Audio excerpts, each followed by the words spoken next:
네, 오늘은 어제에 이어서 통계량의 표본 분포 두 번째 시간입니다. 오늘 교재 174페이지. 어제 우리가 본 내용이 한마디로 요약을 하자면 그렇게 어려운 내용은 아니죠.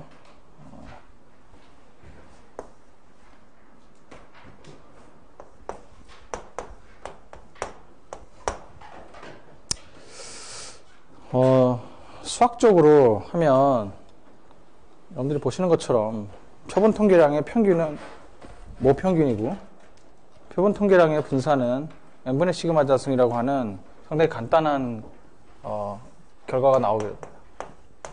뭐 뮤하고 여기 시그마 자승은 모집단의 평균, 모집단의 분산 이렇게 되죠. 저는 모르는 값이고요. 이게 우리가 추정의 대상이에요. 근데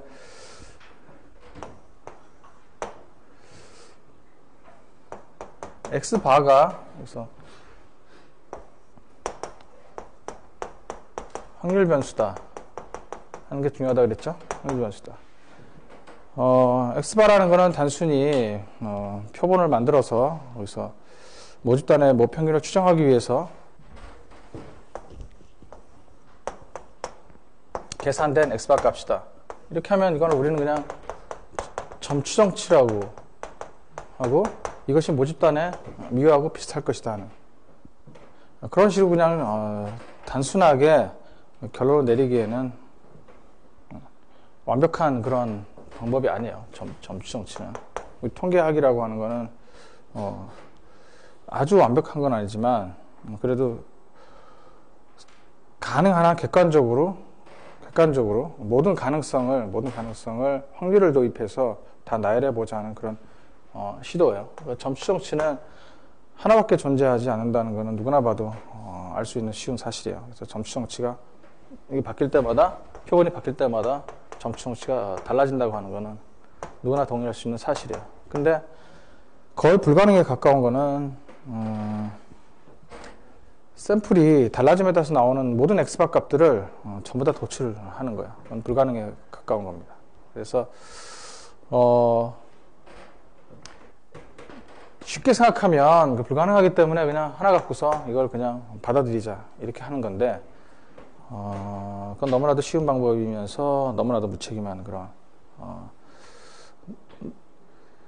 일반 사람들은 받아들일 수도 있다고 생각하지만 통계하는 사람 입장에서는 도저히 받아들일 수 없는 그러한 결과입니다. 조금만 논리적인 사고방식을 하는 사람이라면 충분히 샘플이 바뀌면 어떻게 될 것인가 하는 이것이 고정된 값이 아니라는 건 알 수 있어요. 그래서 결론이 아주 비슷한 값들이 계속 반복해서 도출되면야 상관없겠지만 실제로 시뮬레이션 같은 거를 우리가 어제 해봤지만 가능한 값들이 한 개가 아니란 말이에요. 여러 개의 값들을 가질 수 있다고 합니다. 그 중에서 어떤 것을 택하느냐 생각해봐야 될 문제라는 거죠. 쉽게 이거를 받아들이기에는 너무 힘들다 하는 겁니다. 그러니까 통계학의 역할이라고 하는 거는 논리적인 사고에 근거해서 합리적으로요. 그래서 합리적이란 말은 상당히 교육 수준에 따라서 많이 다를 수가 있는데 합리적으로 우리가 내릴 수 있는 결론에 한번 최선을 다해서 한번 도달해보자. 그런 겁니다. 그래서 이거 한 번만 해갖고 하는 거는 이건 도저히 받아들일 수 없는 조금이라도 논리적인 사고를 할 수 있다면 그래서 어제 시뮬레이션에서 본 것처럼 다양한 X바 값들이 이러한 분포를 갖게 된다 하는 거예요. 그럼 그 분포에 대해서 관심이 있을 거란 말이에요. 그래서 지금 오늘 다루고자 하는 게 이건 알겠는데 이건 뭐 수학적으로도 증명할 수 있고요. 여기 공식에서 나온 것처럼 수학적으로도 간단하게 증명할 수가 있는데 정작 우리가 알고 싶어 하는 거는 그게 아니고 이게 어떤 형태를 띌 건가 하는 거야. 주사를 던지면 균등분포로 6분의 1씩 나오는 것처럼 이거는 계속 시행함에 따라서 X바가 어떠한 모양을 가질 것인가에 대해서 이건 게 간단치가 않은 문제죠. 왜? 모집단에 따라서 X바의 분포가 달라질 수 있지 않겠냐 하는 그러한 생각들을 해볼 수 있기 때문에 그렇습니다. 과연 모집단에 따라서 이 X바의 이 분포의 모양이 과연 달라지는 건지 아닌지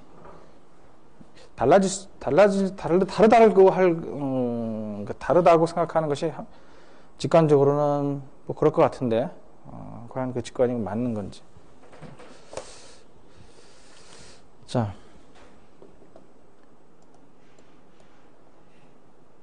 여기 중심극한 정리라고 나와 있습니다. 여기 보시면 표본 평균이 어떤 확률 분포를 따르는지는 모분포의 형태에 의해 결정된다.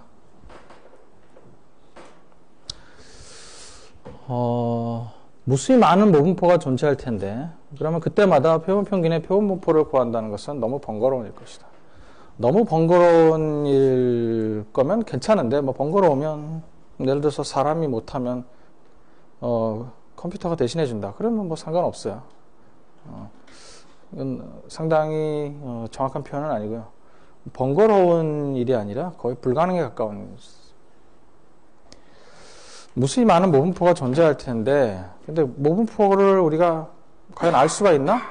네, 그렇죠?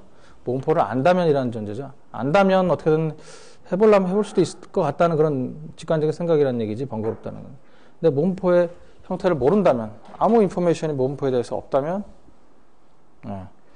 그건 더더욱이 번거로운 걸 그 이상의 불가능에 가까운 일일 수도 있다. 그런 얘기입니다. 근데 다행히도 중심극한 정리라고 하는 이 결론을 우리가 이용하게 되면 상당히 우리의 일을 아주 간단하게 해준다는 거예요. 그래서 이 추정 검정에서 표본 통계량의 분포가 핵심적인 역할을 한다 그랬잖아요. 그 핵심 중에 핵심이 바로 중심극한 정리라고 하는 겁니다. 이 모양에 대해서 얘기해주고 있기 때문에 그래요. 모양. 그러니까 구체적으로 우리가 일을 진행해 나가려면 fx의 이 함수의 구체적인 형태를 알아야만 한다 그랬잖아요. 수학적 형태요. 그러니까 구체적 함수의 형태요. 우리가 다룰 수 있는. 우리가 다루려면 구체적 함수 형태를 알아야 돼. 즉 x값을 집어넣으면 확률이든 확률 밀도든 그 값이 정확하게 나와야 돼요. 미리 준비가 돼 있어야 돼요. 그거를 뭐 번거롭다는 표현을 쓴 것처럼 하려면 할 수도 있다. 좀 시간은 걸리더라도 뭐 그런 뜻이겠죠. 그런 식이면 안 된단 말이에요. 특수한 함수의 수학적 형태가 있어야 된단 말이에요. 제가 몇 번 얘기했죠. 우리가 이런 특수한 함수 형태를 배우는 이유는 뭐 그게 굉장히 스페셜하다 이렇게 그런 뜻이 아니라 뭔가 특수하다 뭐 그런 뜻이 아니라 여기서 스페셜하다는 의미는 이런 거야. 수학적 형태를 구체적으로 영어로 표현해서 스페시픽한 어떤 오디너리에 반대하는 어떤 스페셜의 의미가 아니라 구체적인 그런 형태를 우리가 정해놓는 그런 몇 가지가 있다. 그것이 우리가 자주 쓰이기 때문에 정한 것이에요. 그것만 정하는 것이 아니라 자주 쓰이기 때문에 그걸 정하고 들어가는 거예요. 만약에 다른 것들이 뭔가 자주 쓰인다 그러면 그것도 아마 스페시픽한 구체적인 형태의 함수 형태가 아마 있었을 거예요. 자, 그래서 우리가 수학적으로 이걸 핸들링을 하려면 이 분포의 모양이 수학적인 형태를 갖고 있어야만 해요. 이 중심극한 정리가 바로 이 X바의 구체적인 수학적 형태를 증명해냈어요. 결론적으로 이게 정기분포를 따른다. 여기서 더 놀라운 거는 아무 조건도 없어요. 아무 조건도 없이 이 표본 통계량에서 가장 유명한, 가장 많이 쓰이는 이 모평균을 추정하기 위한 이 표본 평균의 분포의 구체적인 수학적 형태를 도출해냈다는 거예요. 그게 바로 우리가 또 가장 다루기 쉽다고 하는 정기분포예요. 그래서 이게 굉장히 파워풀하면서도 심플한, 그렇죠? 그래서 항상 보면 사람들이 가장 많이 쓰고 가장 강력하고 뭐 이런 거 보면 의외로 간단한 경우가 굉장히 많아요. 그것도 그 중에 하나예요. 이렇게. 자, 여기 중심극한 정리를 보면 굉장히 그 내용이 아주 심플합니다. 평균이 미우고 분산이 시그마 제곱인 모분포. 이게 무슨 전제 조건인가요? 아니죠? 분포가 있다면 거기는 평균이 있을 테고 분산이 있을 테고 그렇다는 얘기예요. n이 충분히 클 때 표본 평균 x바의 표본 분포는 샘플링 분포는 정기분포를 따릅니다. 이게 이거고 이게 이거라는 거는 우리가 간단하게 증명했고요. 정기분포를 따릅니다. 자, 여기서 보면 중심값 정리에서 보면 단 하나의 조건밖에 없어요. 뭐죠? 단 하나의 조건. 즉 이렇게 나왔죠. In other words. In other words. 아주 간단하죠? 그냥 한 줄이에요, 한 줄. n이 충분히 클 때. 이 한 구절이 단 하나의 조건이면서 모든 조건이에요. n이 충분히 클 때. 그러니까 얼마나 편해요? 그 조건을 만족시키기가 뭐 그리 어려울까요? n이라는 게 뭐예요? 샘플 사이즈죠? 샘플 사이즈를 크게 만드는 게 뭐 그렇게 어려운 걸까요? 거기서 보면 뭐 충분이라는 상당히 주관적인 표현이 들어가 있죠? 예, 더군다나 또 주관적이에요. 어떤 객관적인 요구 조건이 아니라. 그래서 더더욱이 이것이 상당히 각광을 받고 있다 하는 겁니다. 충분히 크다는 아주 애매모호한 주관적인 표현을 써가면서. 자, 그래서 우리가 x바의 이 확률 함수를 정규분포로 정의되면서 이 x바의 모양을 구체적으로 수학적으로 다룰 수 있게 됩니다. x바가 얼마면 뭐가 나오고 x바가 얼마면 나오고 그러니까 fx바 이거의 확률 함수의 구체적인 형태가 정규분포로 우리가 쓸 수 있다는 거예요. 모든 x바에 대해서 우리가 어저께 x바에 대해서 2, 3변수인 경우 x바에 대해서 x바 값이 얼마일 때 확률 얼마, x바 값이 얼마일 때 확률 얼마 쭉 나왔었잖아요. 이것도 x바의 값에 대해서 모든 확률 밀도 값이 쭉 다 나와 있다는 얘기예요. 그러니까 모든 구간의 확률을 다 계산이 가능하다. 물론 여기서 이게 x바의 분포가 정규분포이지만 평균이 미우고 n분의 시그마 제곱이에요. 미우도 모르고 시그마 제곱도 몰라요. 확률 계산이 불가능한 건가? 불가능하게 보이는데 그렇게 복잡한 조건 말고 또 간단한 조건 아니면 어떤 아주 간단한 가정을 통해서 이것도 모르는데도 불구하고 확률을 계산할 수 있어요. 그런 것도 분명히 무리한 조건은 아니겠죠. 무리하게 접근하는 건 아니고 오차는 분명히 있겠지만. 자, 중심극한 정리가 밝히고 있는 놀라운 사실은 모분포의 형태가 무엇이든, 그죠? 그래서 조건이 n이 충분히 크다는 조건이 하나밖에 없다니까 이건 이제 좀 더 뒷면을 바라보게 되면 뭐야? 모분포의 형태가 조건이 전혀 없잖아요. 그렇다는 얘기는 결국 이렇게 해석하면 모분포의 형태가 무엇이든 상관이 없다는 좀 더 강력한 말이 뒤에 숨어 있다 그럽니다. 이거 딱 한 줄만 보면 뭐 그렇게 강력하다는 걸 뭐가 그렇게 강력하냐 이렇게 받아들일 수 있을지 모르겠지만 예? 뒷면에 숨어있는 표현이 뭐예요? 예, 모분포의 형태가 무엇이다. 그러니까 모집단의 분포가 몰라도 아무나 상관이 없다 뭐 그런 얘기예요. 그래서 우리 그림에 나왔던 건 뭐냐면 우리가 이건 아주 잘못된 직관인데 모분포가 균등분포죠. 그러면 x바의 표본 분포는 n이 커져가면서 정규분포에 접근한다. x바의 분포가. 잘못된 직관은 모분포가 이러니까 x바의 표본 분포도 모분포하고 뭔가 닮을 것이다. 그건 착각이죠.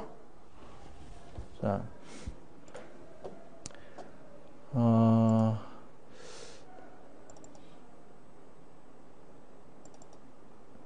저거를 좀 더 다양한 경우를 좀 보겠습니다. 이게 이제 파퓰레이션이라고 했죠. 모분포의 모양. 정기분포, 좀 전에 봤던 균등분포, 그 다음에 스큐드라는 거는 이렇게 한쪽으로 쏠려 있다고 하는 거죠. 지금 왼쪽으로 쏠려 있죠? 제너럴이라고 하는 건 어떻게 보죠? 아무렇게나 그렸면 제너럴이다. 이제 그렇게 보는 거야. 무슨 형태인지 알 수 없다. 이제 그런 거죠. 샘플 사이즈를 2로 했을 경우에 n을 30일 경우, 그러니까 이건 굉장히 작은 경우, 굉장히 큰 경우, 굉장히 작은 경우라도 이 모집단의 모양하고는 전혀 상관이 없다는 걸 알 수 있어요. 샘플 사이즈 겨우 2개만 하더라도. 30이면 정기분포에 거의 다 접근해 가 있어요. 모양. 모분포의 형태하고 아무런 관련이 없다고 하는 것이죠. 모분포의 형태하고 오히려 조금만 생각해보면 모분포의 형태하고 관련이 있으면 안 돼요. 그게. 조금만 생각해보면. 오히려 저렇게 착각하는 게 오히려 아무 근거 없이 착각을 하는 거죠. 저게 왜 닮아야 되는가? 모분포의 모양과 X바의 모양이 과연 닮아야 되느냐? 이 중심극한 정리는 이 학생들이 상당히 이게 내용이 간단하기 때문에 이것도 오남용 돼가지고 엉뚱하게 적용시키는 경우가 굉장히 많이 봤어요, 제가.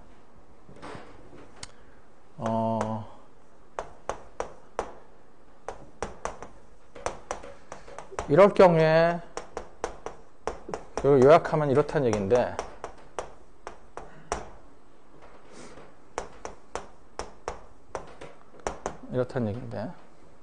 이거를 학생들이 어떻게 착각을 하냐면 X바가 아니고 X라고 착각을 해요.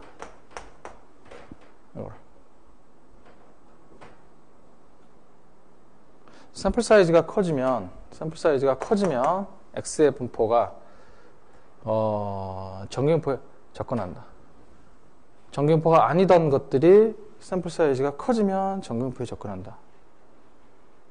난 이게 무슨 말인지 모르겠어요. 이게 가만히 생각해보면 황당한 표현이에요, 이게. 근데 학생들이 이렇게 많이들 오해를 해요.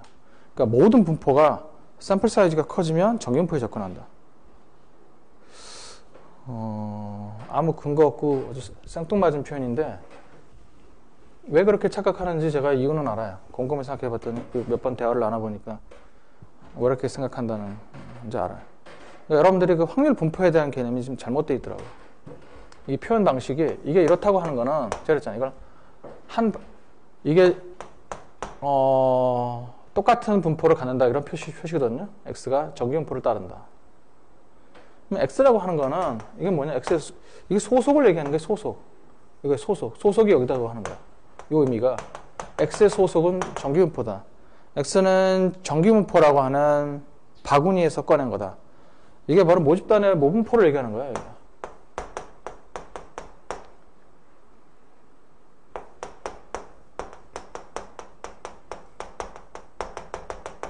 이거는 모집단의 분포를 얘기하는 거예요. 모집단. X가 어디에 소속되어 있다는 거냐.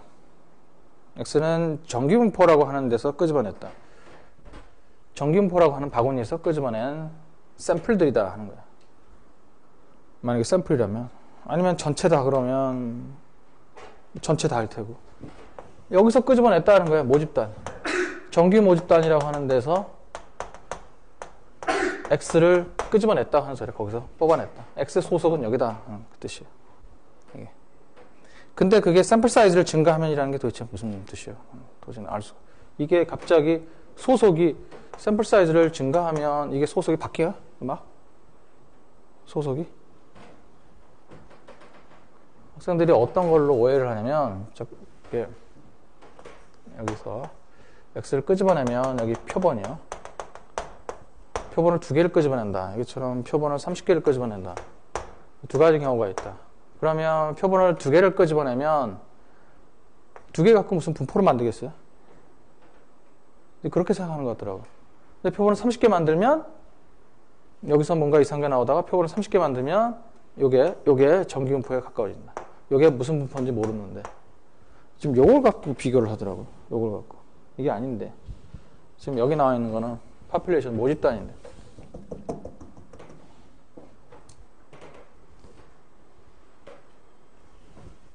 그래도 헷갈리죠 지금? 그래도 헷갈리는 이유가 뭐냐면 여러분들이 지금 모집단에 대한 개념, 샘플링에 대한 개념이 아주 불명확해서 그래요. 뭘 뽑아낸다고 하면 내가 뽑아낸 그 곳이 바로 모집단이에요. 그게 뭐든 간에 하여튼 내가 뽑아낸 곳이면 그게 모집단이에요. 그럼 X바가 정기분포를 따른다고. 그러면 X바의 소속이 여기란 얘기죠? 네, 맞아요. X바의 소속이 여기예요. X바의 소속은 여기가 아니에요, 지금. X가 무슨 분포인지 모른다. 미하고 시그마 자승이다. x바의 소속은 여기가 아니에요. x바의 소속은 어딜까요? 여기서 꺼낸 거예요. x바의 소속은 어디야? 여기 표본이죠? x바들 표본을 바뀌면 x바 바뀌죠? 쭉 무한계 표본에 무한계 x바가 나오죠? 네, x바의 소속은 여기에요. 이게 모집단이에요. x바. 이게 바로 모분포라고요. 누구의 모분포? x바의 모분포. x바의 소속은 여기라고. x바는 여기서 지금 나오는 거라고. 이건 무수히 많은 x바들 중에서 하나를 끄집어낸 거라고요. 이거는. 우리가 발견하는 x바는 이 무수히 많은 x바 중에 하나라고. 아시겠죠? x바의 소속은, 그래서 x의 소속은 몰라도 x바의 소속은 알 수 있다. 그 뜻이에요. any population. 어떤 모집단이든지 상관없다는 거예요. x바, 어떤 모집단의 모양하고 관련이 없다는 걸 또 다른 각도에서도 보면, 모집단의 평균값은 하나죠? 하나예요. 그러면, 샘플을 제대로 만들었다 그러면,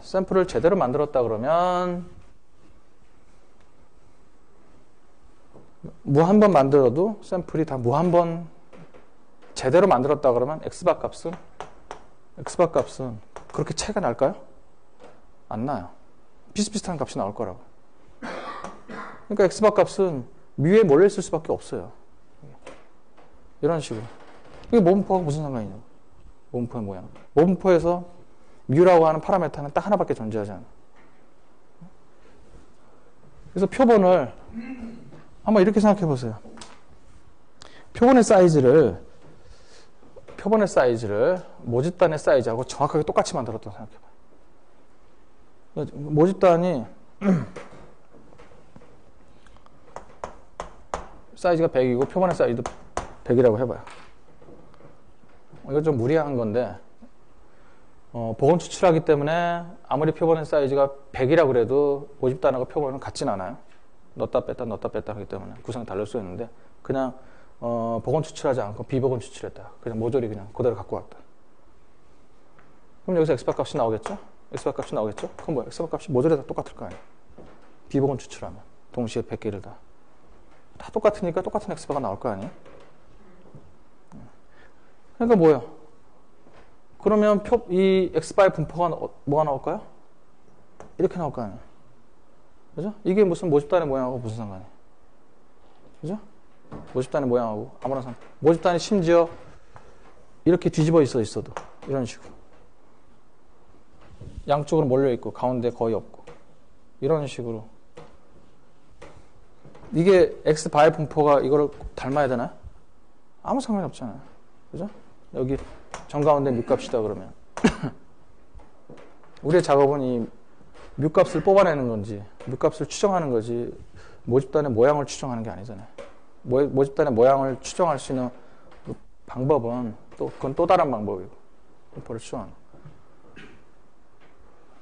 그래서 x바의 분포하고 모집단의 모양하고는 사실 닮을 이유가 없다 하는 거예요. 닮을 이유가 없다. 닮아서도 안 되고 닮을 이유도 없고. 그러니까 당연히 샘플을 크게 하면 크게 할수록 좌우 대칭에 모평균에 가까운 값에 몰려 있을 수밖에 없어요. 그러니까 직관적으로 생각해도 이게 정규 분포하고 굉장히 닮을 것이다 하는 것을 누구든지 생각을 해볼 수가 있는 겁니다.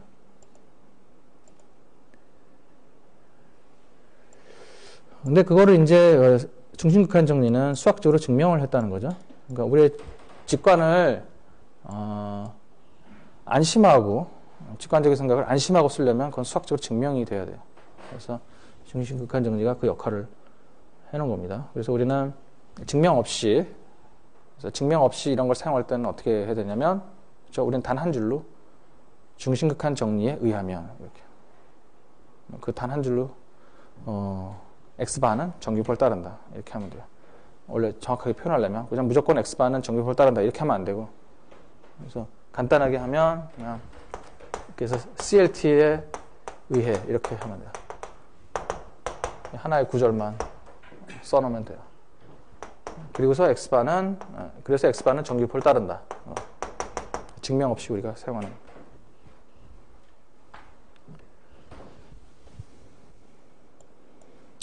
자, 얘 7.4. 대졸 취업자의 초임이 평균 2천만 원, 표준편차 500만 원이라고 하자. 100명을 무작위로 조사할 때 이들의 평균이 모평균에서 100만 원 이상의 표본 오차를 가질 확률. 여기서는 지금 프랙티스를 계속 x바가 정규표를 따른다는 거를 지금 프랙티스 한번 시켜보는 거예요.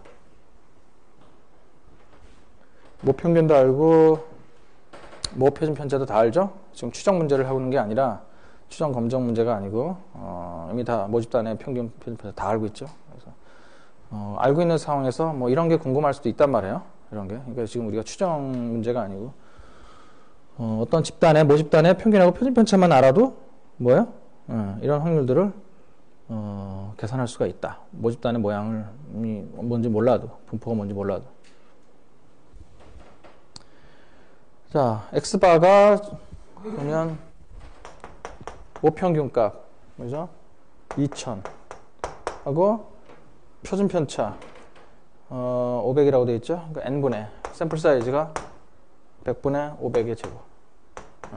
이러한 정규분포를 따른다. 그때 표본 오차, 이들이 평균이 샘플이죠, 샘플. 모평균에서 100만 원 이상의 표본 오차를 가질 확률. x바, 마이너스 뮤. 이게 표본 오차를 했죠? 샘플링 에러. 여기서도 지금 여러분들이 표본 오차라고 하는 말하고 나중에 이제 표준 오차란 말이 나오거든요.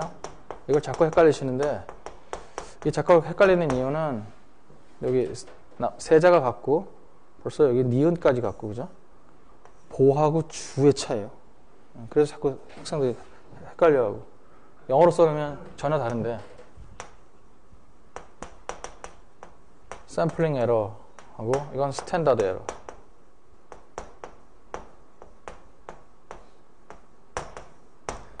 샘플링 에러, 표본 오차. 표본이기 때문에 발생된 오차. 이건 모집단의 모수와 샘플, 표본 통계량의 차이. 그죠? 그죠? 추정치와 모수의 차이. 그게 바로 그런 걸 우리는 표본 오차다. 이렇게. 표준 오차는 스탠다드 에러. 그 표본 오차의 평균치. 그 표본 오차의 평균치. 이건 뭐야? 그 표본 오차의 평균치. 표준 편차의 정의하고 똑같아요. 표준 편차의 정의. 이거 오차 대신에 그러니까 편차 대신에, 이게 편차 대신에 뭐가 들어간 거야? 그걸 에러라고. 이게 뭐예요? 편차 맞잖아요. x바의 평균이 뭐야? 뮤잖아요. x바의 모수가 뮤면서, 그죠? x바의 모수가 뮤면서 또 x바의 평균이잖아요. 그죠? 그 성질을 동시에 갖고 있죠? 뮤가 x바의 평균이면서 x바의 모수이기도 하고. 그러니까 이 샘플링 에러가 편차하고 여기서 똑같아요. 그러니까 뭐야? 표준 오차는 뭐야? 그러니까 x바의 표준 편차죠.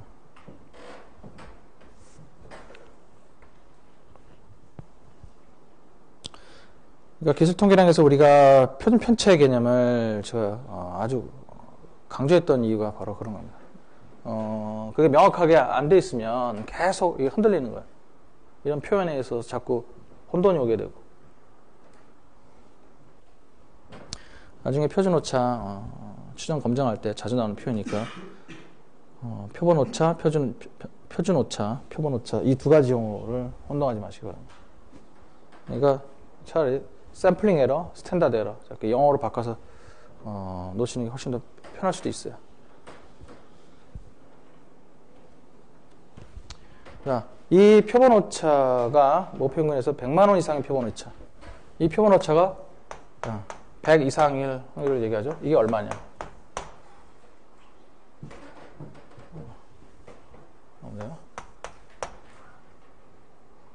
이 얘기죠, 지금. 1 마이너스 x바 마이너스 뮤가 100원 뭐 이하든 미만이든 연속 변수니까 등호는 상관이 없고요. 이 확률을 구하나 마찬가지죠. 이 확률을 구하는 게 더 편하기 때문에 그래요. 이 확률을 그럼 어떻게 구할까요? 자, x바의 분포가 지금 평균하고 이게 나와 있죠? 자, 그러면 이 표현이 결국 뭐야? x바가 뮤 플러스 100 x바 마이너스 뮤가 마이너스 100하고 100 사이 있을 확률이 마이너스 100하고 100 사이 있을 확률. 표준화시켜서 하면 이건 편해요. 표준 안 시키면 x바를 중심으로 확률을 구해야 되는데 그럼 또 뮤 더하고 막 이래야 돼요. 물론 뮤값 알죠? 그래서 뮤 더하고 x바 이렇게 해가지고 뮤가 2000이니까 2100 1900 x바가 1900에서 2100에 있을 확률. 그죠? 그럼 우리가 알고 있는 엑셀의 넘 디스트를 이용해서 평균하고 분산하니까 이 확률 계산할 수 있죠? 근데 여기서는 뮤를 되돌리고 막 이래야 되니까 어떻게 하는 게 편해요? 그냥 표준화 시키는 게 편해요. 여기서. 나중에 이제 추정 검정 아니면 뮤가 모를 때를 대비해서 이걸 여기서 표준화 시키면은 더 간단하게 구할 수 있어. x바의 표준편차로 나눠야 되죠? 이거 바로 나오네. x바의 표준편차 이거죠? 표준 오차라고 했던 거. x바의 표준편차로 나누면 되죠. 이게 바로 이거 루트 100분의 500의 제곱. 그러니까 이거 10분의 500이죠? 50. 이게 바로 이거예요. 표준 오차. 이건 나눠주면 되죠? 그러니까 루트 n분의 시그마. 이걸 나눠주면 이게 G변수죠, G. 100 나누기 루트 n분의 시그마가 얼마였어요? 50. 마이너스 100, 50. 표준화 시키면 이게 더 편하기 때문에 표준화를 한 겁니다. 그러니까 이 표준정기 분포 G 값이 마이너스 2에서 2 사이에 있을 확률을 얼마냐? 그러면 우리 넘 S 디스트를 이용해서 엑셀에서 구하면 되죠. 맞아. 이렇게. 자, 보세요. 뭐 구하는 건 어렵지 않으니까. 자, 보세요. 여기서 중요한 거는 뮤가 지금 2000이라고 나와 있는데 뮤를 몰라도 이거 계산할 수 있어요. 그죠? 뮤를 모른다 그래봐요. 여기서 뮤 값이 여기 계산하는데 쓰였나요? 안 쓰였죠? x바를 기준으로 해서 쓰면 x바가 뮤 플러스 100, 뮤 마이너스 100 이 사이에 있을 확률을 구해라. 그러면 뮤 값을 알아야 돼요. 모르면 안 돼요. 구할 수가 없잖아요. 근데 표준화 시키면 보세요. 뮤 값을 몰라도 상관없어요. 루트 n분의 시그마 값만 알면 되죠? 신기하죠? 자, 그래서 이거는 2000이라는 정보는 사실 있으나 없으나 마찬가지예요. 그래서 뮤 값을 몰라도 이런 값을 계산할 수가 있어요. 미리 좀 앞서서 얘기하면, 자, 여기서 모르는 값은 결국 n 샘플 사이즈는 아니까, n은 샘플 사이즈 100이니까 알고 있고, 근데 시그마만 모르죠? 시그마만. 자, 이 문제를 바꿔서 대졸자의 초임이 평균 어쩌고저쩌고 뭐 2000 표준편차를 따른다고 하자. 이제 모분포가 이렇다는 얘기예요.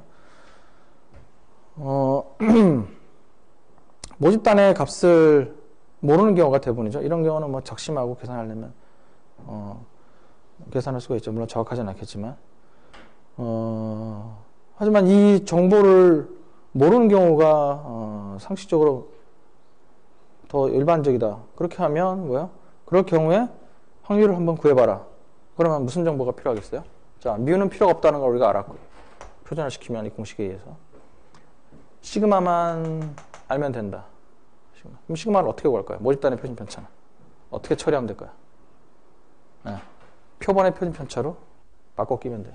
추정치로. 물론 오차가 있겠죠? 어쩔 수가 없잖아요. 손 놔버릴 수는 없고. 모집단의 표준 편차를 모른다 그래서. 그래서 시그마 대신에 S로 추정치를 빼내서 껴놓으면 이거를 이런 확률도 계산할 수 있다 하는 겁니다.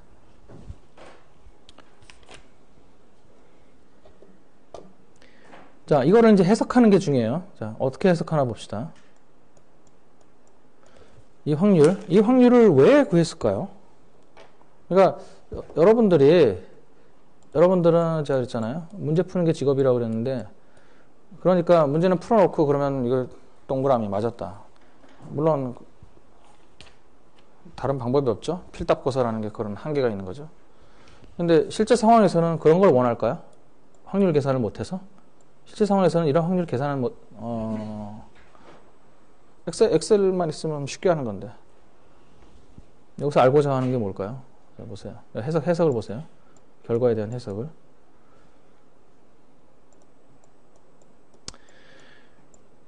자, 100명을 조사하여 표본 평균을 계산하면 모 평균으로부터 100만 원 이상의 표본 오차를 범할 확률이 5%도 되지 않는다는 것이다.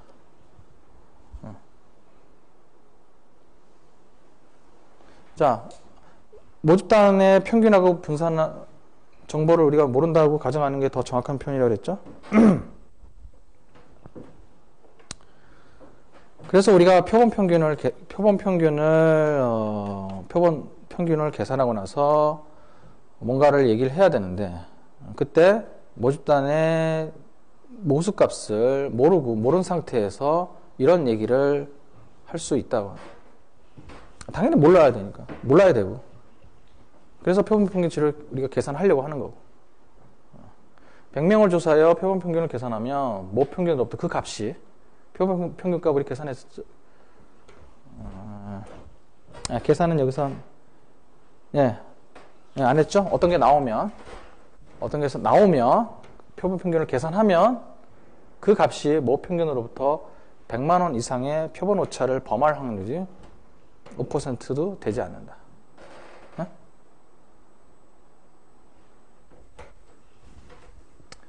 표본 평균을 구하면 뮤값은 모르고, 이런 상황 속에서 샘플 사이즈 100을 갖고 표본 평균을 조사하게 되면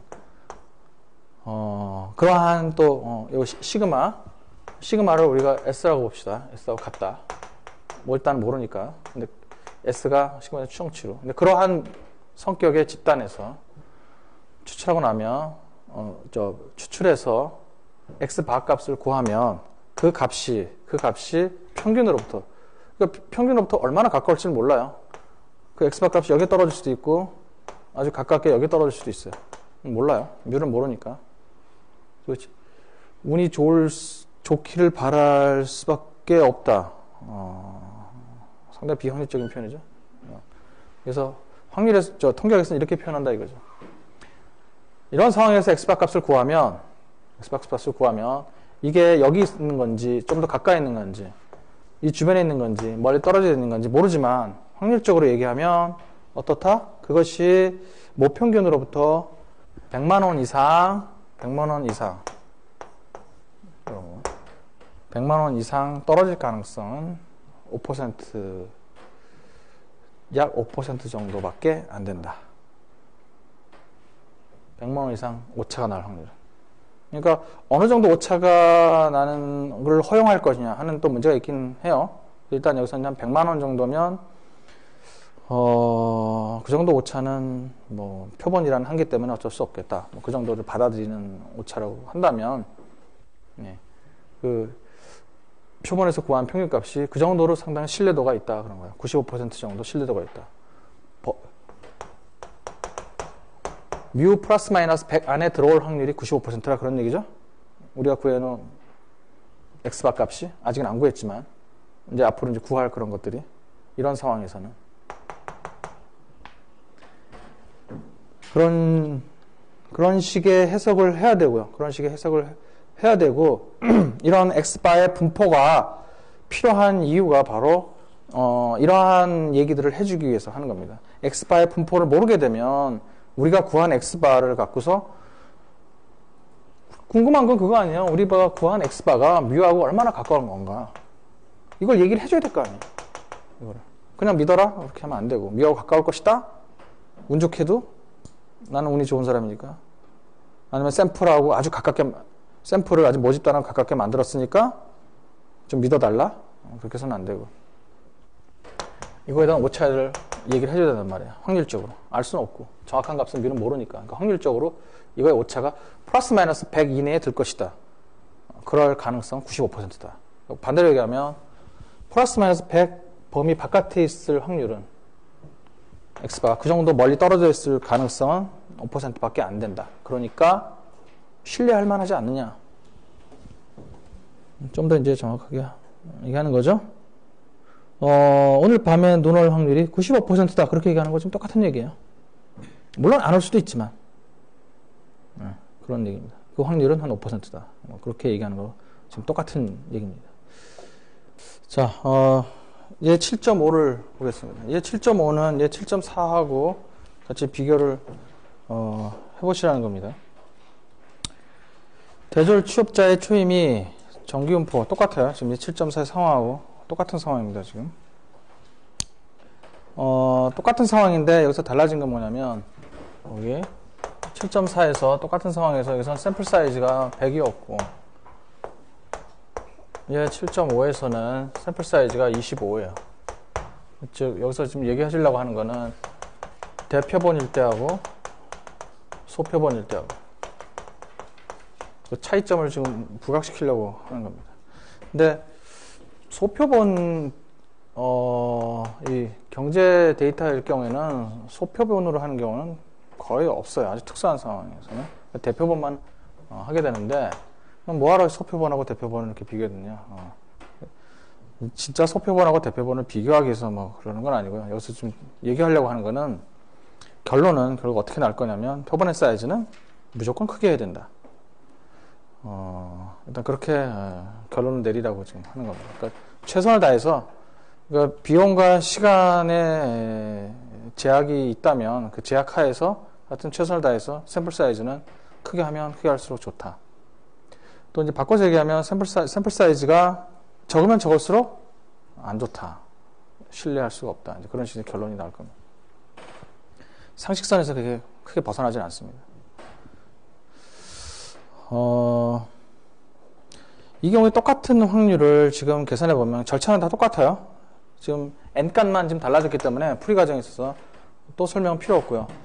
이런 경우에 확률을 계산해 보면 여기서는 아까 여기서는 거의 0.04 있죠? 0.0456 이렇게 나왔었죠? 여기서는 0.3174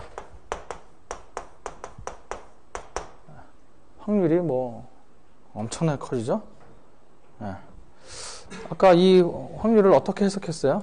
자, 100명을 조사하여서 표본 평균을 계산하면 샘플 사이즈가 100이라는 얘기죠. 그래서 이제 표본 평균을 계산해 보면 뭔가 값이 나오겠죠? 네. 뭔가 값이 나오면 무슨 값이 나와도 상관없어요. 결론은 이 표현은 달라지지 않으니까. 표본 평균을 계산해서 그 값이 나오면 뭔 값인지는 모르겠는데 그 값이 모 평균으로부터 100만 원 차이가 날 플러스 마이너스 100 그걸 표본 오차라고 그랬잖아요. 그러니까 표본 오차가 100만 원 이상 날 가능성이 얼마? 약 5% 정도밖에 안 된다. 굉장히 작은 가능성이죠. 굉장히 반대로 얘기하면 그 표본 오차가 그 이내일 가능성이 95%이다. 만약에 100만 원이라는 그 수치가 평균 연봉에 비해서 2천만 원에 비해서 그렇게 큰 연봉 수준에 비해서 연봉 수준에 비해서 그렇게 큰 게 아니다. 그 정도 100만 원 정도 오차면 뭐 잘한 거다. 모집도 안 모르는 상황 속에서 모집단의 평균치를 그 정도로 추정하는 거면 오차가 이 정도밖에 안 났다 그러면 뭐 그렇게 큰 게 아니다. 만약에 이렇다면 그 이상 오차가 날 확률이 5%밖에 안 된다. X바가 뭔 값인지는 모르겠는데 뮤 값을 요 정도만 빗나가는 건 다행이에요. 요 정도 선에서. 근데 샘플 사이즈를 25를 갖고 해서 구한 X바는 값이 뭔지 모르겠지만 확률적으로 이게 모평균하고의 오차가 플러스 마이너스 100을 넘을 확률이 5%에 불과했던 것이 약 30%로 엄청나게 커지죠. 도저히 신뢰할 수가 없는 거예요. 30%가 벗어나 구해놨는데 그게 뮤하고의 오차가 똑같은 상황에서 100만 원 이상 오차가 나요. 5%밖에 안 나는데 이건 100만 원 이상 오차가 나는데 30%면 어디다가 뭘 쓰겠어요? 당연히 이걸 써야지. 물론 X바가 실제로 개런티 되는 건 아니에요. 지금 뮤가 지금 2,000원이라고 모집단에 지금 알고 있다고 돼 있죠. 가정. 근데 여기서 구한 이 대표번호로 구한 X바가 확률적으로 5%밖에 안 된다는 얘기지. 2,100에서 1,900 플러스 마이너스 100을 벗어날 가능성이 실제로 여기 안에 들어올 수가 있어요. 확률이 작다 뿐이지. 그리고 이쪽은 확률이 이렇게 크지만 이렇게 가까운 데서 X바가 나올 수가 있어. 샘플 사이즈를 작게 해도. 근데 아무도 몰라요. 왜? 뮤값을 모르니까. 그죠? 아무도 몰라요. 이게 얼마나 가까운지. 여기서 구한 X바하고 여기서 구한 X바를 놓고 두 개가 진짜 뮤값하고 누가 더 가깝게 그거 누가 알아요? 안다면 그건 뭐하러 추정해요? 어느 게 가까운지를 판단할 수 있다는 거는 뮤값을 안다는 건데. 자, 그러니까 확률적으로 얘기해 주는 거죠. 확률적으로 봤을 때 모르지만 차이가 확 날 가능성은 5%, 모르지만 차이가 확 날 가능성은 30%도 갖고 있다. 당연히 우리는 이런 방법을 쓸 수가 없는 거야. 항상 가능성의 대결이기 때문에. 그래서 표본의 사이즈를 더 크게 하면 이 확률은 더 줄어들겠죠. 여기서 낮추면 이 방향으로 가겠죠. 그 오차, 요 확률 값이, 그죠? 그래서 이걸 일반화시키면 이걸 우리가 대수의 법칙이라고 합니다.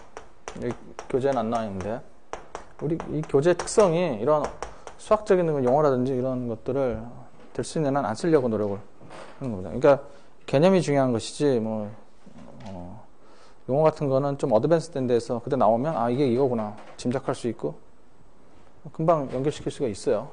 그러나 개념은 한순간에 얻어지는 게 아니기 때문에 처음에 이런 인트로덕션 코스에서는 개념에 중점을 둬야 되기 때문에 대수의 법칙. 이제 영어의 Law of Large Number라고 이걸 번역하는 거예요. 무슨 뜻인지 알겠죠? 벌써? 라지. 이 라지가 무슨 뜻인지 알겠죠? 이거. 샘플을 빅으로 가까이 된다. 빅 샘플. 샘플 사이즈. X-뮤가 어떤 값보다 A, 어떤 값보다 작을 확률을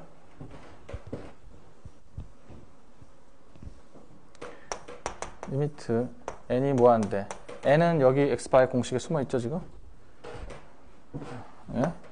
1이다. 이 오차가 어떤 수도 상관없어요. 예를 들면 여기서 우리의 기준은 지금 a를 100으로 놓고 있죠? 100. 오차가 100. 예. 그걸 100을 딱 픽스 시켜놓고 이 확률을 샘플 사이즈를 마찬가지로 변하면 이렇게 변하면 확률이 이렇게 변하면 샘플 사이즈를 늘리면 늘릴수록 줄어든단 말이에요. 이게 점점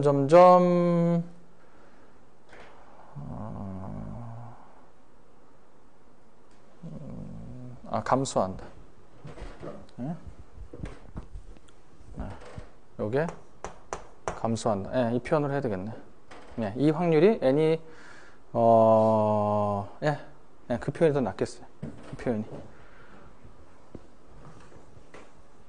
이렇게 합시다.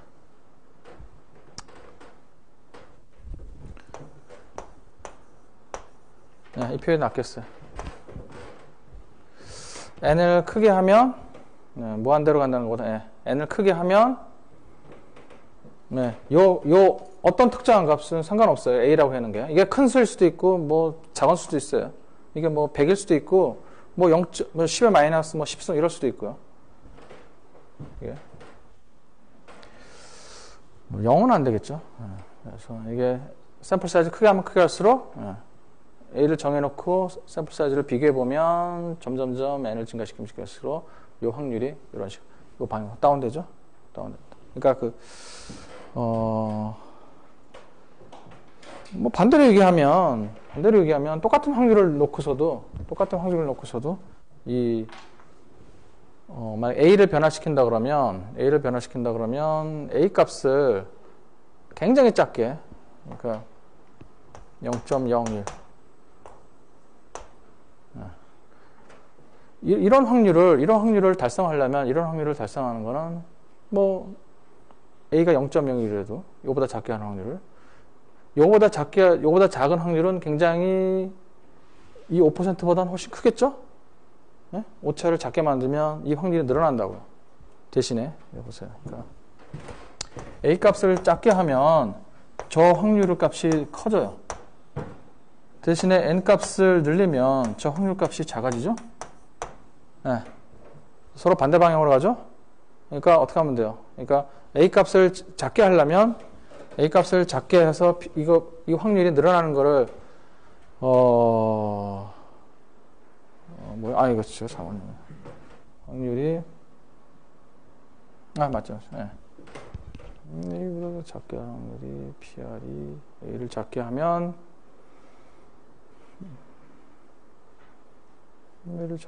어떻게 되나요? 확률이 이게 부호가 바뀌었네. 부호가 이거를 벗어날 확률이 잘못했어. A를 작게 하면 작게 할수록 이 오차가 이 범위보다 커질 확률이 증가하죠. 증가하고 N 값을 증가하면 그 오차보다 커질 확률이 작아지죠. 이렇게 서로 상충되죠. 그러니까 이거를 오차 범위를 줄이고 싶으면 이게 A가 최대 오차 범위니까 최대 오차 범위를 줄이고 싶으면은 샘플 사이즈를 늘리면 되는 거예요. 최대 오차 범위를 모르는 미와 내가 추정해놓은 x바의 오차, 그거가 얼마 이상이 될 확률, 내가 정해놓은 오차보다 커질 확률을 줄이려면 샘플 사이즈를 늘리면 된다. 결론적으로 그러니까 그 결론 똑같아져. 그러니까. 샘플 사이즈를 계속 늘려야겠구나. 어느 때까지? 이건 이제 경험적으로 알 수 있어요. 경험적으로. 수학적으로 사전에 판단하기가 상당히 힘든데, 뮤하고도 관련이 있고, 시그마 제곱이 어떤 수치하고도 관련이 있기 때문에. 경험적으로 샘플 사이즈를 한번 늘려봐요. 늘리면 늘릴 때, 이 확률이 이제, 이 어떤 오차 범위 넘을 확률이 계속 이제 줄어드는데, 이것처럼 줄어드는데, 어느 순간부터는 이 확률이 이렇게 줄어들다가 수렴해요, 이렇게. 이건 경험적으로 알 수 있는 거야. 그래서, 최적 샘플 사이즈는 이 정도가 되는 거예요. 뭐 더 이상 늘려봤자 이 확률이 줄어드는 게 거의 미미하다. 그러면 더 이상 샘플을 늘릴 의미가 없는 거예요. 그래서 우리가 여론조사 같은 걸 해보면은 샘플 사이즈를 왜 그렇게 작게 할까? 나 같으면은 좀 더 크게 해서 획기적으로 전국적으로 보면 10,000명도 안 되는 것 같고 막 조사해요. 나 같으면 저거 신뢰도가 없다. 제가 가끔 어떤 댓글 같은 거 읽어보면 기사에 사실 저거 여론조사에서 응답률이 굉장히 적어서 실제 샘플 사이즈는 몇백 명밖에 안 된다. 그거 갖고 믿으라는 거냐. 하면서 이런 식으로 얘기하는데 그거는 통계학적인 거는 몰라서 그래요. 샘플 사이즈를 무조건 크게 했다 그래가지고 좋은 결과가 나오는 건 아니에요. 상당히 주관적인 거예요. 그래서 경험적으로 그 사람들 다 경험에 의해서 하는 거예요. 경험적으로 그 샘플에 따라서 굉장히 많이 의존해요. 어떤 샘플 사이즈, 이게 샘플 사이즈죠? 샘플 사이즈, 이쪽 가로축이 어떤 오차를 벗어날 확률, 저 확률이고, 이게 샘플 사이즈고, 자기나 경험적으로 이거를 100명 이상 늘려봤자 어차피 확률 게임이기 때문에 이 확률이 더 이상 안 줄어든다 하면 더 이상 할 이유가 없는 거예요. 어차피 확률 게임이기 때문에. 네? 그래서 어떤 경우는 이게 막 1000이 나올 거예요. 뭐 1000명 이상 늘리는 거는 확률적으로 별 의미가 없다. 그럼 여기서 중단하는 거예요. 돈도 많이 들고 시간도 많이 드는데 할 이유가 없다고 판단되는 거죠. 그래서 미국같이 그렇게 인구가 몇 억 되는 상황에서도 보면 되게 웃겨요. 샘플링만 보면 몇만 명 갖고 봐요. 밖에 안 해요. 근데 굉장히 정확한 결과가 나오거든요. 근데 나중에 보면 샘플 사이즈도 중요하지만 사실 더 중요한 게 있기 때문에 그래요. 더 중요한 게. 이것 때문에 너무 이 결과에 흥분하면 안 돼요. 그러니까 샘플 사이즈를 늘리면 굉장히 이렇게 어떤 오차 이거요. 이 이상을 벗어날 확률 샘플 사이즈 늘리면 이거 굉장히 줄일 수가 있겠구나. 굉장히 줄일 수가 있겠구나 해갖고 야 이거 한없이 늘리면 되겠다. 한데 통계학적으로 보면 저런 현상이 발생되기 때문에 멈춰야 되는 그 선에서 멈추는 게 나아요. 대신에 더 중요한 거는 바로 이런 문제예요. 샘플을 어떻게 구성하는 건가가 사실 더 결정적인 역할을 해요. 자, 우리 교재 188페이지 연습 문제 1번을 한번 보세요. 샘플 사이즈보다 더 중요한 거예요. 샘플 사이즈를 키운다 그래서 무조건 신뢰도가 올라가는 게 아니에요. 이 확률이. 이건 수학적 확률이 올라가는 것이지 이건 선험적인 결과일 뿐이지 경험적으로 진짜 이렇게 되느냐? 그건 아니에요. 절대 그렇지 않아요. 왜 그러면 그런 경험적인 결과들이 어떨 때는 막 뒤집혀서 나와요. 샘플 사이즈를 증가시켰는데 선험적으로 해보면 점점 가능성에서 멀어져 가요. 시뮬레이션을 진짜 해보면. 그때 어떻게, 그건 왜 그런 근본적인 원인이 어디 있냐면, 샘플을 구성할 때 모집단하고 닮지 않는 샘플을 구성하게 되면, 극단적으로 모집단하고 닮지 않은 샘플을 구성하게 되면 아무리 샘플 사이즈를 키워도 그거는 수학적으로 확률을 올릴 뿐이지 그거는 눈에 불꽃이 뻔한 엉뚱한 결과를 나올 거라고 하는 거예요. 예? 수학적으로 확률을 줄일 수 있지만 실제적인 확률은 절대 줄어들지 않아요. 이게. 그래서 이게 지금 상당히 오래전 사례라서 이제 다시는 이런 실수를 안 하는데 미국의 대통령 선거에서 1950년대인가? 여기가 1930년대구나. 민주당하고 공화당 지지자로 나눠져 있잖아요. 양당제니까.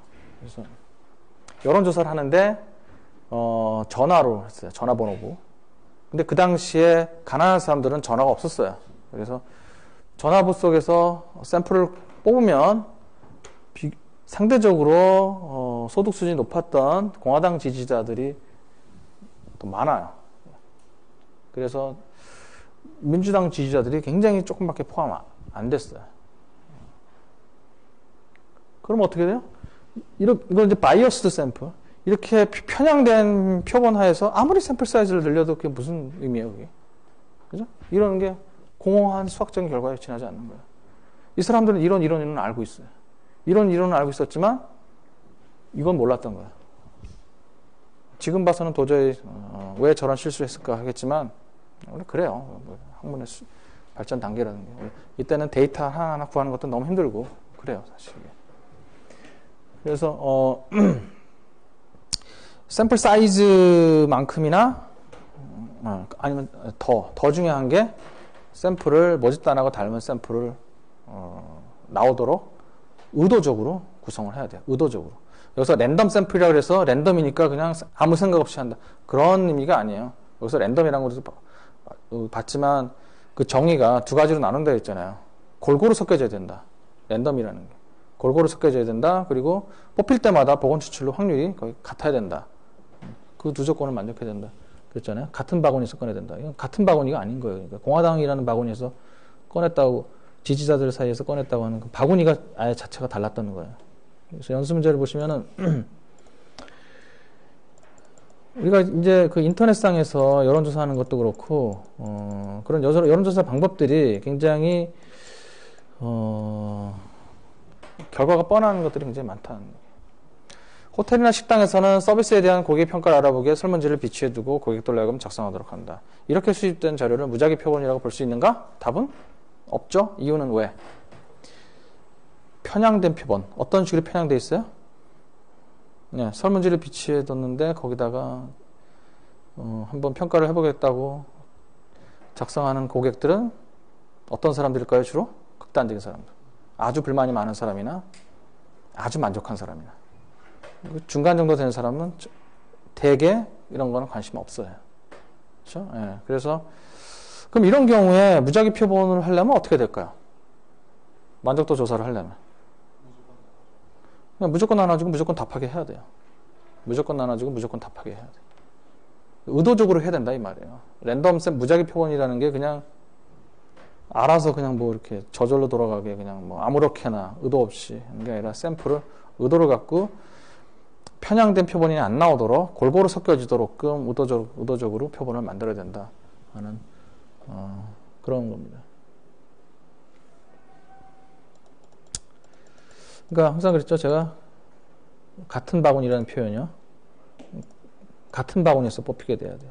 항상 동일한 바구니에서.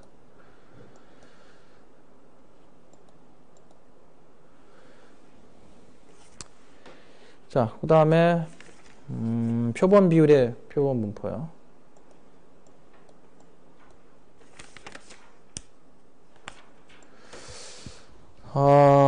자, 표본 비율의 표본 분포도 표본 평균의 표본 분포하고 같은 뿌리에서 나온 거예요. 자, 왜 그랬어요? 우리가 P-햇이라고 하는 거, 표본 비율이요. P-햇의 정의가 뭐예요? N분의 시그마 XI. 여기서 X는 뭐예요? XI는 베르누이. 표본 비율의 정의가 이렇죠? 시그마 XI는 뭐야? 바이노미알. NP.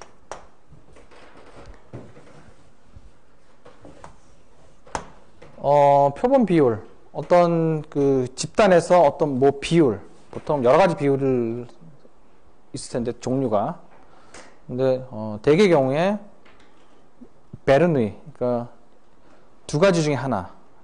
찬성, 반대. 이런 상황. 찬성, 반대. 베르누이. 그러니까 모집단이 뭐예요? 0, 1, 0, 1, 0, 1 갖는 숫자. 모집단도 베르누이 분포죠? 이 모집단이 베르누이 분포라는 거를 받아들이셔야 돼요. 지금 갑자기 당황하신 분, 왜 모집단이 베르누이 분포라는 거? 이게 지금 바로 또 연결이 안 됐어요. 예? 표본. 표본도 0, 1, 0, 1 이런 숫자가 나오겠죠? 자, 주로 이제 이런 표본 비율을 구하는 거는 여론조사라고 그랬죠?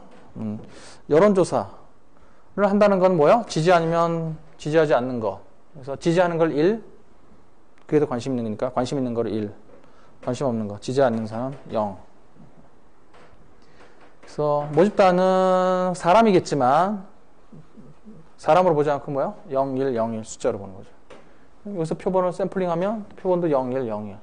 그러면 이게 지금 XI죠? XI, 또 XI. XI의 소속은 여기에요. 여기가 아니고. 혼동하신 분이 있는데. XI 소속은 여기가 아니라 여기에요. 여기서 뽑혀서 나온 거예요. 여기서 뽑혀서 나온 결과지. 여기서 뭘 또 뽑아요? XI. 그래서 이것도 이제 베르누이, XI가 베르누이 분포에서 뽑혀서 나왔다. 그런 표시예요. 자, 그러면 이 시그마 XI가 이 샘플에서 1의 개수죠? 1의 개수. 즉 찬성 반대라고 한다면 찬성한 사람의 숫자가 되겠죠? 바이노미알 NP. 자, 그러면 이 경우에 X바는 N분의 시그마 XI죠? 이게 뭐야? 비율이죠? 결국 뭐냐면 모집단이 베르누이 분포인 경우에 평균은 모수, 여기서도 마찬가지고 여기서 평균은 비율을 나타낸다. 그러니까 비율에 대한 그런 얘기들 쭉 나오면 그거는 전혀 다를 게 없어요. 그냥 표본 평균의 얘기가 그대로 이어지는 거예요. 어떤 상황 속에서 모집단이 이제는 알려져 있는 경우예요. 모집단은 모르는 게 아니에요. 모집단이 반드시 뭐예요? 베르누이 분포예요. 모집단은 모르는 경우가 아니고 아는 경우. 베르누이 분포. 그렇기 때문에 여기서는 반드시 뭐 해야 돼요? 샘플 사이즈가 커야 돼요. 샘플 사이즈가 커야. 그러니까 중심극한 정리를 이용을 해야 된단 말이에요. 모집단에 관계없이, 모집단의 모양에 관계없이 이 x바의 분포가 정규 분포를 따른다고 하는 센트럴 리밋 시어림을 이용하려면 왜 센트럴 리밋 시어림을 이용해야 돼요? x바의 분포가 정규 분포라는 걸 이용을 해야 되기 때문에. 여기서 이 표본 비율의 분포는 뭘까요? 몰라요. 이거. 여기서 표본 비율의 분포는 x바. x는 베르누이고 시그마 x는 마이너미예요. 그럼 n분의 시그마 x는 무슨 분포냐? 몰라요. 그럼 알려져 있질 않아요. 무슨 분포인지 몰라요. 시그마 xi가 바이너멜 분포고 n분의 시그마 x는 무슨 분포냐? 몰라요. 그래서 모르기 때문에 이거를 뭐 진행해서 나갈 수가 없어요. 그래서 이거를 정규분포라는 걸 이용하려면 어떻게 해야 돼요? 정규분포라는 걸 이용하려면 샘플 사이즈를 키울 수밖에 없어요. 그래서 샘플 사이즈가 크면 이렇게 된다는 걸 이용하기 위해서 샘플 사이즈는 무조건 여기서 커야 돼요. 작은 경우에는 아무것도 얘기할 수가 없어요. 작은 경우. 자, 그래서 7.8식에 보면 이런 식으로 정리를 할 수 있겠죠. 자, 여기서는 x바 대신에 x바가 이제 표본 비율이죠. 여기서 x라는 건 뭐예요? 베르누이 변수를 얘기하는 거죠. x가 1, 0이. 그래서 ps는 자, 모집단의 평균이 뭐예요? p죠? p. 분산은 n분의 뭐야? 모집단의 표준 편차, 모집단의 분산이죠. 모집단의 베르누이 변수의 평균은 p고 분산은 그래서 제가 이런 거 외워야 된다 그랬죠. pq. 왜 외워야 된다는 이유인지 아시겠죠? pq. n분의 pq. n분의 모집단의 분산. n분의 시그마 제곱. n분의 pq. 여기 지금 잘못 나왔죠? 그래서 p 1-p. p 1-p. n분의 p 1-p. np가 뭐 그런 조건이 있는데, 뭐 수학적으로는 맞는 표현이에요. 하지만, 실제는 그렇게 까다롭지 않아요. 그냥 센트럴 리밋 시어림에서 이용한 이 조건만 만족시켜주면 돼요.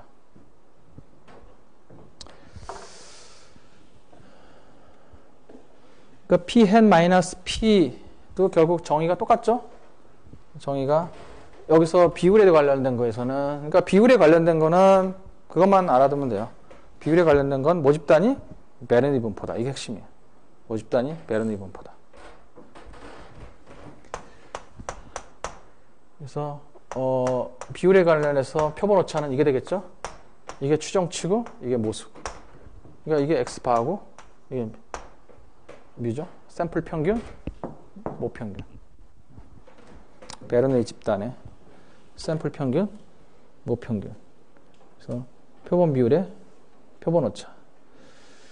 전국의 유권자 중 특정 공직 후보에 대한 지지율은 30%이다. 1000명 유권자를 무작위로 선택하여 지지율 p-햇을 구할 때, 이거는 뭐 지금 모집단의 모비율을 뭐 알고 있다고 지금 가정했는데, 얘기했는데, 몰라도 사실 이거 확률을 구할 수 있어요. 자, 봅시다. 아까 우리가 뮤라는 걸 몰라도 확률을 구했잖아요. 1000명의 유권자를 무작위로 선택하여 지지율 p-햇을 구할 때 3% 이상의 표본 오차가 나올 확률입니다. 3% 이상. 지금 결론을 보시면, 보세요. 지금 지지율 p-햇 계산 안 했어요. 뭔가 이제 지지율 계산하려고 하죠. 미리 알 수 있다는 거예요. 어떤 지지율이 나오든 간에, 샘플에서 어떤 지지율이 나오든 간에, 그게 3% 이상의 오차가 나올 확률은 이미 다 계산되어 있어요. 3.8%. 3.8%. 이상한가요? 뽑기도 전에? 이상한 게 아니라 미리 나와 있어야 되죠. 그러니까 뭐냐면 x바에 대한 전체적인 분포를 지금 알고 있다는 얘기예요. 알고 있다는 거. 지금 선험적으로. 정규분포를 따른다는 거. 선험적으로 알고 있기 때문에 사실 미리 나와 있어야 되는 거예요. 선험적으로 알고 있다. 그런 상황 속에서 내가 구한 P가 보세요. 3% 이상이라고 했죠. 3% 이상. 결과가 중요한 거예요. 여러분 지금 이 과정이 중요한 게 아니고. 이거 P 플러스 3%, P 마이너스 3%. 여기서 퍼센트는 지지율 그 3%. 그 퍼센트에 그 해당되는 단위 3%. 플러스 마이너스 3%. 이렇게 벗어날 확률. 3% 이상의 표준 오차. 이 사이즈가 그러니까 3.8% 정도 된다는 거죠. 이 두 개의 사이즈 합이.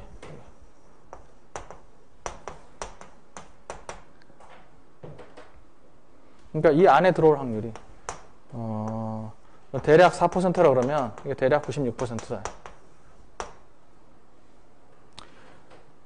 샘플에서 얻어지는 값이 P 해시 여기에 들어갈지 이 빗금친 부분에 들어갈지 이 가운데 들어갈지 오차가 플러스 3%포인트를 넘을지 지금 몰라요. 알 수도 없고 당연히 몰라야 되고 그러니까 미리 구할 수 있는 거예요. 미리 딱 구해놓고 3% 이상의 표본 오차가 나오는 거 딱 구해놓고 뭐가 나오면 그 확률은 뭐든 간에 하여튼 4%다. 미리 얘기할 수 있는 거예요. 이상한가요? 자, 사실은 이상하다고 느껴야 돼요. 안 이상한 게 이상한 거예요. 우리가 어제 우리가 보통 여론조사하고 난 다음에 습관적으로 얘기하는 표현이 뭐가 있다 그랬죠? 이런 표현이요. 이제 모평균이라는 게 모비율이라고 바꿔서 해석하면 지지율이 25.2%로 추정되며 95% 신뢰 수준에서 오차 범위는 어떤 여론조사가 나오든 간에 변하지 않는 숫자는 이거야. 이건 절대 안 변해. 95%라고 해요. 거꾸로 얘기해서 이 얘기하고 있는 거예요. 지금 바깥에. 이거를 오차 범위를 0.98을 벗어날 확률이 5%라 그런 얘기예요, 지금. 5%를 미리 정해놓고 들어가는 거예요. 알고 들어가는 거예요, 알고. 이상하죠? 상당히 이상해요. 이걸 이제 구체적으로 이제, 이 확률이 어떻게 계산되는 건가, 이제, 왜 이렇게, 어떻게 적용되는 건가 해보면, 그걸 미리 정해놓고 한다는 게, 갸우뚱해야 돼요. 이게 안 변한다는 게. 어떤 식으로 여론조사를 해도 신뢰 수준이 95%란 말이에요. 여기서 해도 95%, 저기서 해도 95%, 여기서 추정치, 저기서 추정치 다 다르거든요? 근데 다 신뢰도가 95%래요. 내게 맞다고 얘기하는 거예요, 지금 다. 그렇죠? 이상하죠? 이상하게 느껴야 돼요. 근데 좀만 더 바꿔서 얘기하면 통계학의 성질을 이해한다면 그게 당연한 얘기예요. 다 자기께 맞다고 해야 돼요. 왜? 진짜를 모르니까. 진짜 모습을 모르니까 내게 맞다고 그러고 얘기하는 게 당연한 거예요. 확률적으로. 누구나한테 그렇게 다 확률적으로 얘기할 수 있다는 그거예요. 네? 주사를 던지면 가장 극단적인 형태가 주사를 던지면 다 똑같이 나오죠. 6분의 1, 6분의 1. 내가 나온 게 봐도 나도 6분의 1이고 너도 6분의 1이고 너도 6분의 1이고 나도 6분의 1이고 다 다른 숫자인데 모든 게 다 나올 숫자가 다 공평하게 다 똑같은 거예요. 이게 95% 신뢰 수준을 가질 가능성, 적의 95% 신뢰 수준 가능성 다 똑같아.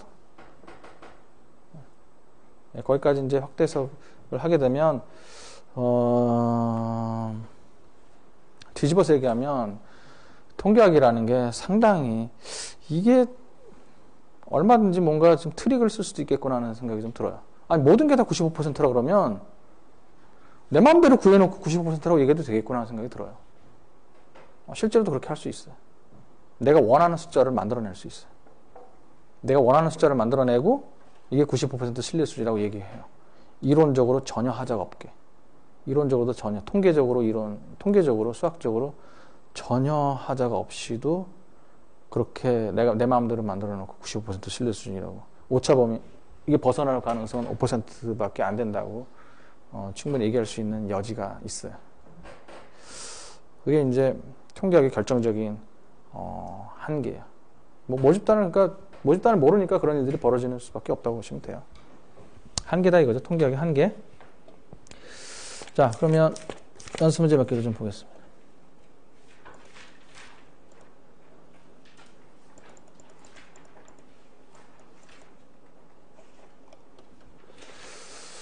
자, 3번하고 4번 보시면, 3번하고 4번 보시면, 우리가 그 교재 안에서 했던 그 시뮬레이션 하는 거 있었죠? 그때는 키 갖고 했었죠? 그때는 4명의 키 갖고 했었는데, 여기는 3명의 체중 갖고, X바요. X바의 분포가, 네? 미우하고 n분의 시그마 자승이 정확하게 나온다는 거를, 이거를 시뮬레이션을 통해서 계산을 해볼 수 있어요. 그러니까 이거를 그냥 수학적으로 x바가 이거는 미우고 베리언스 x바는 n분의 시그마 자승이다. 수학적으로 해결하는 방법이 하나가 있고, 근데 이 수학적으로 해결하면 우리가 실제로 얻는 게 없어요. 이게 자기 수학적 지식을 자랑한 것밖에는 얻는 게 없어요.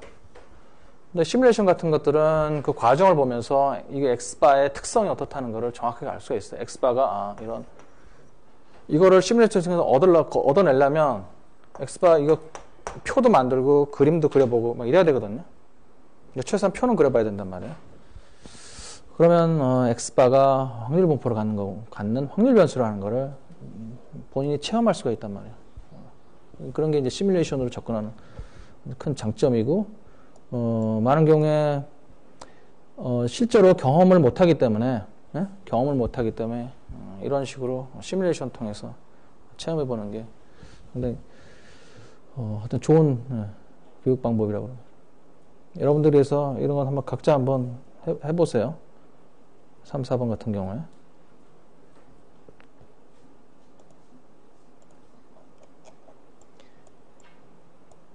제가 이렇게 좀 그 해답보다 좀 자세하게 저 카페 가시면은 그 풀이에 여기 있으니까 마찬가지 방식으로 한 거니까 교재에 있던 그 키, 4명의 키 예를 3명의 체중의 예로 바꾼 거니까 여러분도 이와 유사한 방식으로 한번 똑같이 따라서 한번 해보시기 바랍니다.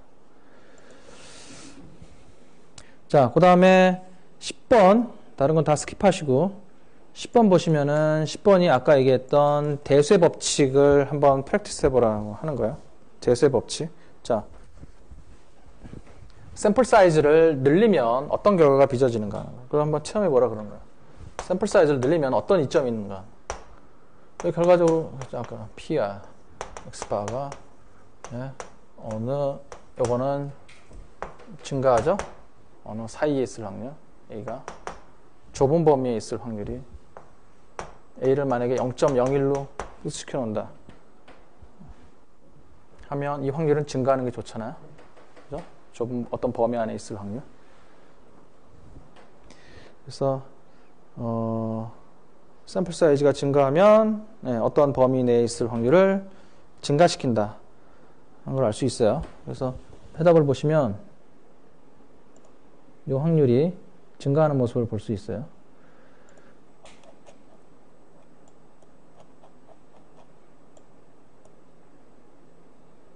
여기 이제 9번으로 나와 있네요.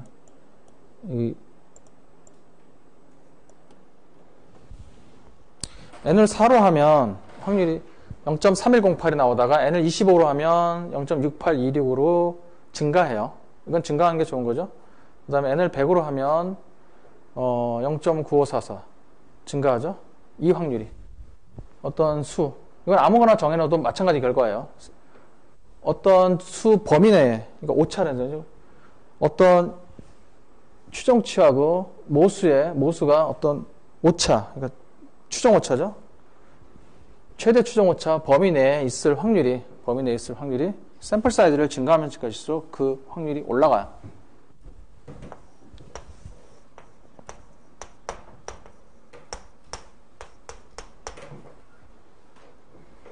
교재에는 마이너스 2, 뮤 마이너스 2, 뮤 플러스 2. 이 확률이 줄어드는 게 좋은 건가요? 늘어나는 게 좋은 건가요? 늘어나는 게 좋은 거지. 좁아지면 안 좋잖아요. 확률이. 그렇죠? 그래서 점점 샘플 사이즈를 증가시키면 바람직한 결과가 나온다. 대세 법칙을 지금 얘기해주고 있는 겁니다. 그러니까 여러분들 이거 확률을 한번 계산할 수 있나 없나 그런 걸 물어본다는 게 아닌 거죠. 그 다음에 11번 보시면 베리언스 표본 평균의 표준 편차가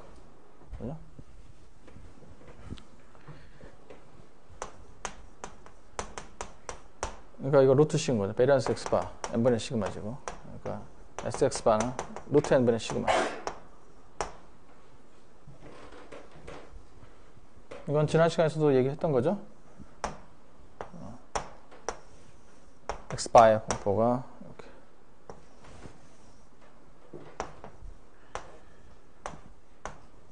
샘플 사이즈를 증가시키면, 그죠? 이게 베리언스가 감소하잖아요. 그러니까 x바가 나올 수 있는 수의 종류의 x바의 다양한 숫자가 나올 텐데, x바 수의 그 종류가 상당히 이렇게 축소화 시킨단 말이야, 범위가. 이런 값들을 나올 수 있어요. 왜? 정기분포는 마이너스 무한대부터 플러스 무한대이기 때문에, 이론적으로. 하지만 그 확률을 아주 대폭 확 낮출 수가 있어요. 그래서 하여튼, 우리가 할 일은 통계학에서는 가능성을 높이는 거예요. 수학적 확률의 가능성을 높이는 거기 때문에 그런 방향으로 자꾸 하자는 얘기죠, 지금. 샘플 사이즈. 그러니까 샘플 사이즈를 늘리면은 지금 표본 오차, 어떤 특정한 표본 오차, 자기가 원하는 예를 들면 표본 오차, 그 사이에 난 표본 오차 내가 허용할 수 있는 표본 오차는 플러스 마이너스 1이다. 그 안에 있었으면 좋겠다. 내가 뽑는 샘플이. 그 가능성을 높여주는 방법이 샘플 사이즈를 늘린다고 하는 것이 바로 대수의 법칙이라는 거고요. 무조건 샘플 사이즈 크게 해야 된다. 또 다른 각도에서 보면 베리언스만 보면 표본 오차 말고 베리언스만 놓고 봐도 그건 같은 얘기죠. 좁은 범위에서 나오게 넓은 범위. 그러니까 다 이게 뭐예요? 내가 뽑은 추정치가 모수하고 얼마나 가까운지를 확인할 길이 없단 말이야. 확인할 길이. 그러니까 가능성으로 그거를 조절을 할 수밖에 없어요. 하지만 항상 여기서 주의해야 될 게 뭐다? 어느 순간 그게 더 이상 이 가능성이 늘어나는 방향으로 한다면 더 이상 그 가능성이 늘어나지 않고, 줄어드는 방향으로 한다면 뭐 더 이상 그 가능성이 줄어들지 않고, 이것도 어느 정도 하게 되면 이거 줄어드는 속도가 갑자기 느려져요. 그럼 별로 그러니까 양쪽을 다 보고서 이제 판단을 해요. 보통 판단할 때 그냥 표본 오차 갖고 많이 판단해요. 표본 오차가 어느 정도 샘플 사이즈를 늘리면은 결국 한계가 오게 돼요. 더 이상 안 줄어드는, 거의 안 줄어들어요. 그래서 멈춰버릴 수 있다 이거죠. 네, 오늘 여기까지 하겠습니다.